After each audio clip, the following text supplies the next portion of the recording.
राज्यामध्ये एकीकडे लोकप्रतिनिधींच्या गुंडगिरीच्या घटना वारंवार समोर येतात. त्यातच पवारांच्या राष्ट्रवादीचे माढ्याचे खासदार धैर्यशील मोहिते पाटील यांचीही भर पडली आहे.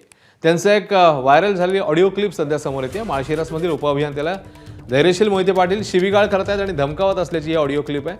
उद्या आला नाहीत तर पंचायत समितीत येऊन हातपाय तोडेन अशा भाषेत मोहिते पाटलांनी उपअभियंत्याला धमकावलंय. सोशल मीडियावर ही क्लिप व्हायरल झाली आणि एकच खळबळ उडाली.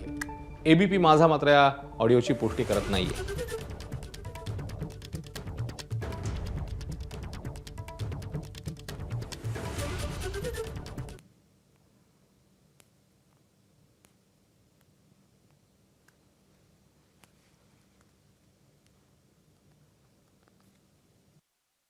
हॅलो, हा नमस्कार भाऊ. शिवराजला पाठवतोय तुझ्याकडं. हा ते सगळं तयार करायचं आणि सकाळी माझ्याकडे घेऊन यायचं. आम्ही सोलापूरला आहे.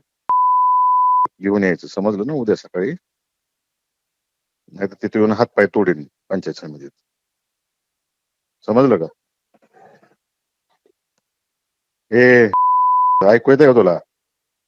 अभय आता मला हा, मी सोलापूरला आहे.